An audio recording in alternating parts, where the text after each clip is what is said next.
오늘 본문은 예수님이 어떤 분이신지에 대해서 말씀합니다. 14절에 보면 예수님에 대해서 말하는데 첫째로 예수님은 큰 대제사장이 되신다라고 말씀합니다. 14절을 보시면 그러므로 우리에게 큰 대제사장이 계시니 예수님은 어떤 분이신가? 예수님은 큰 대제사장이 되신다라고 말씀합니다. 예수님이 큰 대제사장이 되신다는 것은 예수님은 우리의 죄를 사하시는 분이라는 것을 말씀합니다.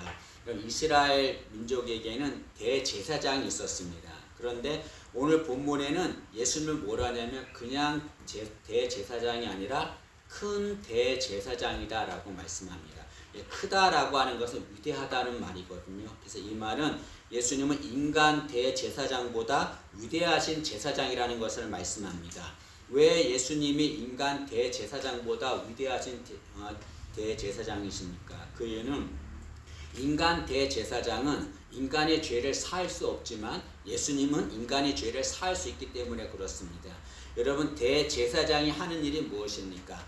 백성의 죄를 지으면 그 죄를 사함받기 위해서 하나님 앞에 나가서 제사를 집행하는 자입니다. 그런데 그는 절대로 자신의 능력으로 백성들의 죄를 사하지 못합니다. 그는 백성들의 죄를 사함받기 위해서 하나님께 짐승의 피를 바칩니다.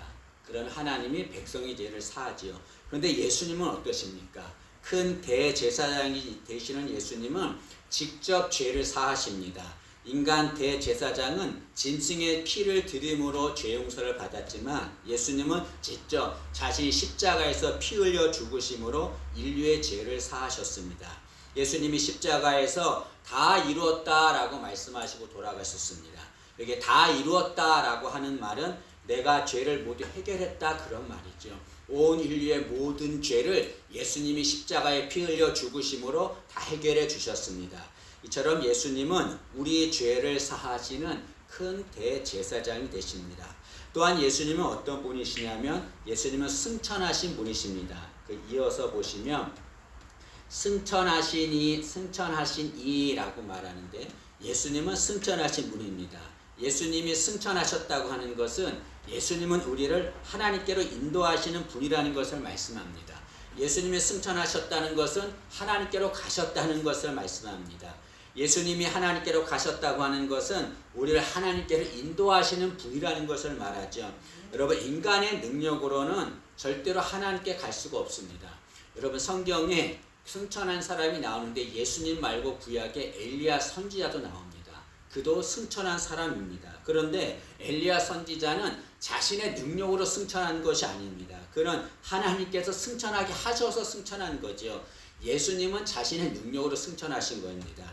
엘리야 선지자는 자신의 능력으로 승천하지 못했습니다. 이 말은 자신의 능력으로 하나님께 가지 못했다는 것을 말하는 거죠. 이처럼 인간의 능력으로는 절대로 하나님께로 갈 수 없습니다. 오직 예수님을 통해서만 우리는 하나님께로 갈 수 있습니다. 예수님은 이렇게 말씀하셨습니다. 요한복음 14장 6절에 예수께서 이르시되 내가 곧 길이요 진리요 생명이니 나로 말미암지 않고는 아버지께로 올 자가 없느니라 라고 말씀했습니다. 예수님이 길이 되세요. 하나님께로 가는 길이 되시고 그 예수님 외에는 누구도 우리 하나님께로 인도할 수 없습니다. 이처럼 예수님은 우리를 하나님께로 인도하시는 분이죠. 또한 예수님은 이어서 보시면 하나님의 아들이 되신다라고 말씀하십니다. 여러분, 예수님이 하나님의 아들이 되신다는 것은 예수님은 곧 하나님이라는 것을 말씀합니다. 여러분, 사람의 아들은 사람입니다. 마찬가지로 하나님의 아들은 곧 하나님인 거죠.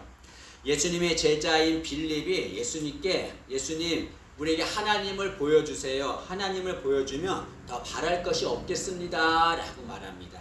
그 말씀을 들으시고 예수님께서 나를 본 자는 곧 하나님을 본 것이다 라고 말씀하셨습니다. 요한복음 14장 9절입니다. 예수께서 이르시되 빌립아 내가 이렇게 오래 너희와 함께 있으되 내가 나를 알지 못하느냐? 나를 본 자는 아버지를 보았거늘 어찌하여 아버지를 보이라 하느냐?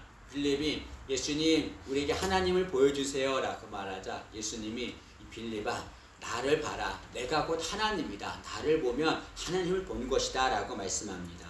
이 말씀은 예수님이 곧 하나님이라는 것을 말씀하고 있죠. 여러분, 주님이 세상에 계실 때 세상 사람들은 예수님을 목수의 아들이라고 하면서 조롱했습니다. 근데 지금도 많은 사람들이 예수님을 목수의 아들로 조롱합니다. 하나님의 아들로 인정하지 않습니다. 그러나 여러분, 예수님은 하나님의 아들이 되십니다. 하나님이 되십니다. 그 예수님은 천지를 창조하시고 인간의 생과 사를 다스리시는 전능하신 하나님이 되십니다. 이처럼 예수님은 하나님이 되시는 거죠. 그럼 예수님은 어떤 분이라고 그랬습니까? 우리 죄를 사하시는 큰 대제사장이 되신 분이십니다. 예수님은 또 어떤 분이라고 그랬습니까? 하늘로 승천하신 분, 우리를 하나님께로 인도하시는 분이라고 그랬습니다. 또 예수님은 어떤 분이라고 그랬습니까? 하나님의 아들, 하나님이 되시는 분이라고 말씀드렸습니다. 그런데 놀라운 것은 이렇게 큰 대제사장이 되시고 하늘로 승천하시고 하나님의 아들 되신 예수님께서 우리의 연약함을 동정하신다는 겁니다. 15절 말씀을 한번 보시죠. 15절 보시면 우리에게 있는 대제사장은 우리의 연약함을 동정하지 못하실 리가 아니요. 이 말은 예수님이 우리를 동정하신다 그런 말인 거죠. 여러분, 우리의 연약함을 동정하신다고 합니다. 우리의 연약함이라고 하는 것은 우리가 당하는 고난과 아픔을 말합니다. 그리고 동정하신다라고 하는 말은 공감하신다 그런 말이죠. 그래서 예수님이 우리의 연약함을 동정하신다고 하는 것은 우리의 연약함을 공감하신다는 말입니다. 다시 말하면 우리가 고난당할 때에, 우리가 아픔을 당할 때에 예수님도 우리와 함께 고난을 당하시고 아픔을 당하신다는 것을 말씀하고 있습니다. 인간은 모두 다 연약해서 고난을 당합니다. 질병에 걸립니다. 상처를 받습니다. 그런데 내가 고난당할 때에, 이렇게 아픔을 당할 때에 예수님이 우리와 함께, 나와 함께 고난을 당하신다라고 말씀하고 있습니다. 여러분, 예수님은 우리와 똑같이 시험을 받으셨다라고 말씀합니다. 그 15절 이어서 보시면 모든 일에 우리와 똑같이 시험을 받으신 이로되, 여러분, 예수님은 하나님이세요. 그런데 그 하나님께서 우리 인간과 똑같이 시험을 받으셨다라고 말씀합니다. 이것은 우리 인간이 고난당할 때 똑같이 우리와 같이 고난을 당하신다는 것을 말씀하고 있습니다. 여러분, 히브리서는 예수를 믿는 믿음으로 해서 핍박을 받는 그들을 위해서 기록한 것입니다. 이 당시에 많은 신앙인들이 예수를 믿는다는 이유로 많은 고난을 당했습니다. 재산이 몰수되고 쫓겨나고 많은 어려움을 당했습니다. 사자의 밥이 되었습니다. 그렇게 어려움을 당할 때 그들은 이렇게 내가 어려움을 당하는데 예수님이 나의 어려움을 모른다라고 생각했습니다. 내가 고난당하는 거, 내가 아픔 당하는 거 예수님은 알지 못한다라고 생각했습니다. 그러나 히브리서 기자는 그렇게 말하지 않습니다. 아니라는 거죠. 우리가 고난당하는 거, 예수님 믿는 것 때문에 고난당하고 아픔당하는 거 예수님이 다 아신다고 말합니다. 아시는 것뿐 아니라 똑같이 고난을 당하고 계시다라고 말씀하고 있습니다. 여러분, 기록에 보면 초기 신앙인들은 예수를 믿으면 십자가형을 당해서 죽었습니다. 그 십자가에서 많은 고난을 당했죠. 그런데 어떤 사람이 그 십자가에서 고난당하는 신앙인들을 보면서 이렇게 말합니다. 저렇게 예수 믿는 사람들이 고난당할 때에 예수님은 도대체 어디에 계시는가 라고 불평을 합니다. 그러자 그 말을 들은 한 신앙이 이렇게 말합니다. 예수님은 지금 저들과 함께 십자가에서 같이 고난을 당하고 계십니다 라고 말했습니다. 여러분, 예수님은 우리가 고난당할 때 절대로 외면하지 않습니다. 큰 대제사장이 되시며 하늘로 승천하시고 하나님이신 예수님, 그 예수님께서는 우리가 고난당할 때 절대로 외면하지 않고 우리와 함께 고난을 당하지요. 오히려 예수님은 우리보다 더 큰 고난을 당하셨습니다. 예수님은 이 세상에 계실 때 가족들에게 외면을 당했습니다. 제자들에게 배신을 당했고 동족들에게 상처를 받았습니다. 사탄에게도 시험을 당했습니다. 누구도 예수님처럼 고난당한 적 없었습니다. 예수님은 이 세상에 계시면서 누구보다 더 큰 고난과 아픔을 받으셨습니다. 우리 읽지 않았지만 5장 7절 말씀을 한번 보시죠. 5장 7절 보시면 그는 예수님을 말합니다. 그는 육체에 계실 때에 자기를 죽음에서 능히 구원하실 이에게 심한 통곡과 눈물로 간구와 소원을 올렸고 예수님은 세상에 계실 때에 심한 통곡과 눈물과 간구를 올렸다라고 말합니다. 예수님께서 통곡과 눈물과 간구가 있었다는 것은 무엇을 말합니까? 그만큼 세상에서 심한 고난을 당하셨다는 것을 말씀하고 있습니다. 예수님은 이 세상에서 고난을 당하셨습니다. 그리고 고난 당하는 이들을 절대로 외면하지 않고 그들과 함께 고난을 당하시는 거죠. 여러분, 내가 고난 당할 때 예수님이 나와 함께 고난을 당하신다. 그걸 생각할 때 우리는 위로를 받게 되는 거죠. 아, 내가 고난 당할 때 나 혼자 고난 당하는 게 아니구나. 예수님께서 나와 함께 고난을 당하시는구나 라고 생각하면 위로를 받을 수가 있고 고난을 견딜 수가 있습니다. 여러분, 예수님께서는 절대로 고난당하는 자 외면하지 않고 그들과 함께 공감하시고 함께 고난을 당하십니다. 여러분, 우리는 어떻게 해야 합니까? 우리도 예수님처럼 이웃이 고난을 당할 때 그들과 공감하는 자가 되어야 합니다. 여러분, 공감을 다른 말로 사랑이라고 할 수 있습니다. 여러분, 진정한 사랑이란 무엇입니까? 남이 잘 될 때 축하해주고 박수해주는 것이 사랑입니까? 아닙니다. 그들이 고통당하고 아픔당할 때 그 아픔에 함께 동참해주는 것, 그것이 사랑이라고 할 수 있습니다. 여러분, 코쿠닝족이 있습니다. 코쿠닝족은 코쿤에서 나온 말입니다. 코쿤이란 말은 누에고치를 말하잖아요. 이 누에는 나비가 되기 전까지 집 안에만 있습니다. 절대로 바깥에 나오지 않습니다. 그래서 코쿠닝족은 외부와 단절하고 집 안에 있으면서 자신만의 안락을 누리며 사는 자들을 말합니다. 이 사람들은 사람이 많이 모이는 바깥을 싫어합니다. 그 집 안에 있는 걸 선호하죠. 집 안에서 모든 것을 해결합니다. 음식도 시켜 먹고 TV도 보고 집 안에서 모든 것을 다 합니다. 그때 이들은 나중에 자라서 결혼할 시기가 되어도 부모로부터 독립하지 않습니다. 부모 곁에 함께 있으면서 거기서 사는 거죠. 근데 이 코쿠닝족이 되면 사회적으로 고립이 됩니다. 그리고 건강하게 성장하지 못합니다. 그런데 신앙인 중에도 코쿠닝 신앙인이 있습니다. 이들은 타인의 아픔에는 전혀 관심이 없습니다. 오로지 자기 자신만을 생각하는 거죠. 근데 이상한 것은 이 코쿠닝 신앙인들은 다른 사람의 아픔에는 전혀 관심을 갖지 않으면서도 자신의 아픔을 당할 때에 누구가 자신의 관심을 갖지 않으면 불평합니다. 원망하고 상처를 받습니다. 그리고 그를 원망합니다. 여러분, 이런 코쿠닝 신앙인은 절대로 건강한 신앙인으로 성장하지 못합니다.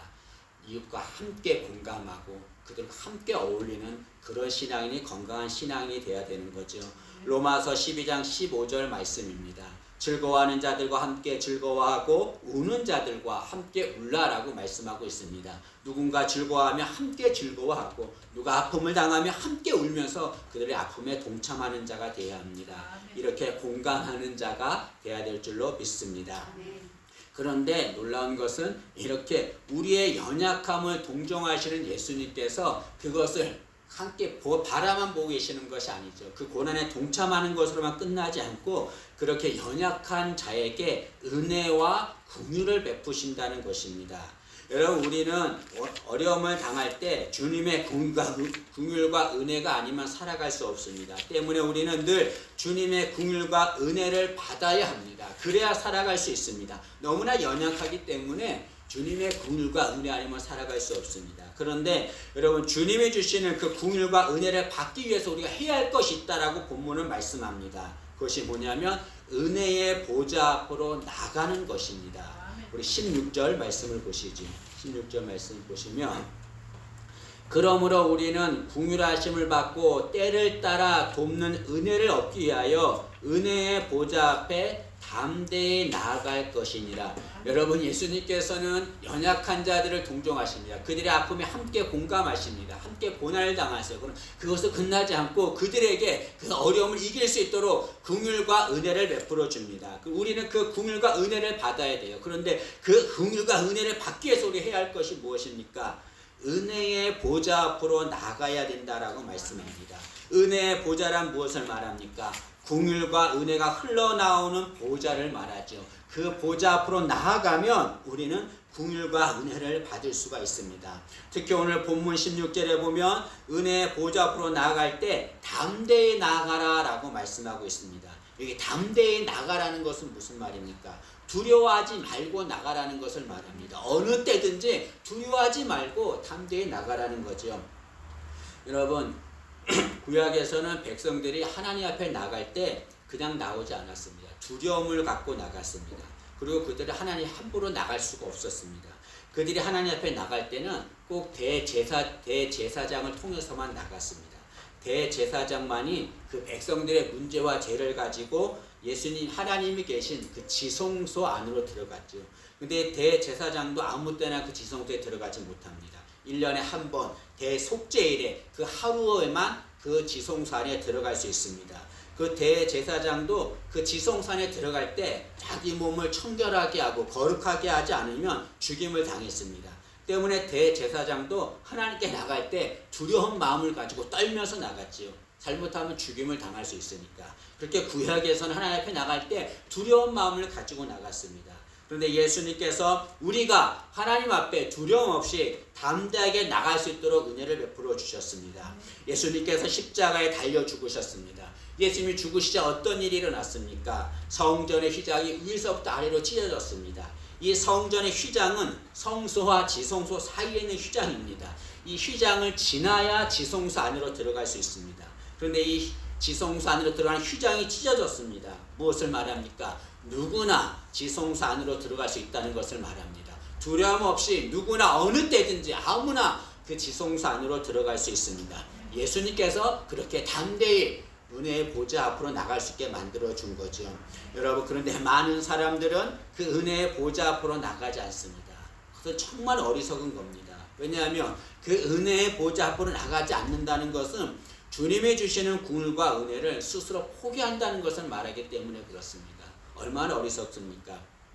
우리 모두가 다 은혜의 보좌 앞으로 나가길 바랍니다. 그래서 예수님이 주시는 긍휼과 은혜를 받아 누리기를 진심으로 소망합니다. 근데 혹자는 나는 내 모습이 너무나 초라해서 주님께 나갈 수 없습니다 라고 말합니다. 내가 좀 훌륭한 모습이 되면, 좀 좋은 모습이 되면 그때 나가겠습니다 라고 말합니다. 그러나 여러분, 주님은 우리의 모습에 전혀 개의치 않습니다. 우리가 어떤 모습인지 전혀 상관치 않고 우리를 받아주시는 거죠. 때문에 부끄러워하지 말고 자신의 모습 그대로, 나의 나약한 모습, 죄된 모습, 연약한 모습, 이 모습 그대로 주님 앞에 나가면 됩니다. 누가복음 15장에 탕자의 비유가 있습니다.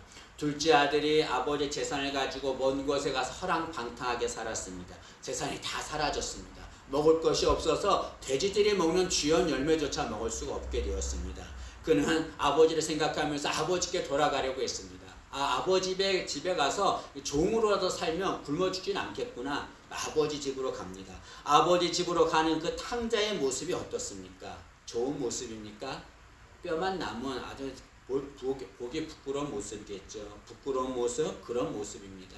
그 거지 같은 모습으로 아버지 앞에 갑니다. 그런데 아버지는 어떻습니까? 그런 거지 같은 모습으로 오는 둘째 아들을 반갑게 맞아줍니다. 성경은 그 아버지가 아들을 끌어안았다라고 말씀하고 있습니다. 아버지는 아들이 어떤 모습이든지 전혀 개의치 않습니다. 그리고 다시 돌아온 그 아들에게 긍휼과 은혜를 베풀어 주었습니다. 다시 아들로 삼아준 거죠. 마찬가지로 우리도 우리의 모습에 전혀 개의치 않고 주님 앞에 나가면 주님께서 우리를 받아주시고 긍휼과 은혜를 베풀어 줄 줄로 믿습니다. 그런데 그 긍휼과 은혜를 어떻게 베풀어 주시냐면 16절을 다시 보면 아주 은혜가 되는 말씀인데요. 그러므로 우리는 긍휼하심을 받고 때를 따라 돕는 은혜를 얻기 위하여 은혜의 보좌 앞으로 담대히 나아갈 것이니라 라고 했는데, 긍휼하심과 은혜를 언제 준다고 했습니까? 여러분, 때를 따라 돕는 은혜를 얻기 위하여 라고 말씀합니다. 이 말씀은 우리가 예수님 앞에 나가면 예수님께서 우리에게 긍휼과 은혜를 주시는데 그것을 때를 따라 주신다는 거죠. 때를 따라 주신다는 것은 무슨 말입니까? 우리에게 은혜와 긍휼이 필요할 때 그때에 맞춰서 예수님이 가장 정확하게 우리에게 은혜와 긍휼을 주신다는 것을 말씀하고 있습니다. 여러분, 우리가 살아가면서 긍휼과 은혜가 필요할 때가 있습니다. 그때에 예수님이 가장 정확하게 우리에게 긍휼과 은혜를 베풀어 주신다는 거죠. 예수님 앞에 나가면 예수님이 우리의 모든 것을 다 책임져 주십니다. 여러분, 하나님께서 이스라엘 백성들이 애굽의 노예를 살고 있을 때에 그들을 출애굽시킵니다. 근데 출애굽시키면서 하나님이 이스라엘 백성들에게 한 가지 이상한 말씀을 하세요. 그게 뭐냐면 애굽 사람들에게 가서 그들에게 은과 금과 폐물을 받아오라고 말씀하십니다. 그러면 상식적으로 생각하면 애굽 사람들한테 음식을 받아오라고 해야 되죠. 여러분, 애굽에 떠나서 가나안 가는 동안에 필요한 것이 음식 아닙니까? 근데 예수님께서 음식이 아니라 은과 금과 폐물을 받아오라고 말씀합니다. 하나님이 왜 그렇게 말씀하셨습니까? 이것은 하나님께 나가면 하나님이 책임져 주신다는 것을 그들에게 알려주기 위해서 그렇습니다. 그리고 하나님이 은과 금과 폐물을 가져오게 하셨는데 하나님은 그것을 가지고 성막을 짓게 하셨습니다. 여러분, 성막이 어떤 곳입니까? 하나님을 만나는 장소입니다. 이스라엘 백성들은 하나님을 만나기 위해서 다 성막으로 나갔습니다.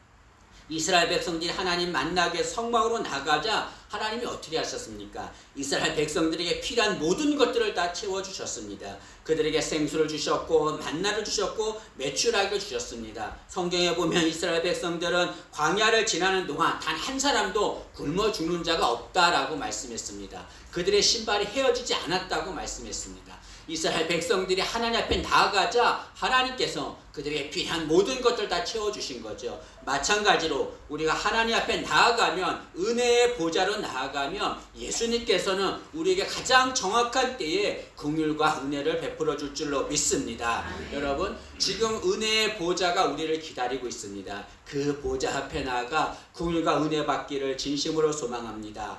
여러분, 주님께 나간다는 것은 무엇을 말합니까? 주님을 보고 주님께 말할 수 있는 정도로 가깝게 간다는 것을 말하는 거죠. 우리가 주님께 나가면 우리가 주님을 보고 주님을 만지고 주님께 말하고 주님의 음성을 듣는 그 긍휼과 은혜를 받을 줄로 믿습니다. 우리 모두가 다 은혜의 보좌 앞에 담대히 나가 예수님이 주시는 긍휼과 은혜를 받기를 진심으로 소망합니다.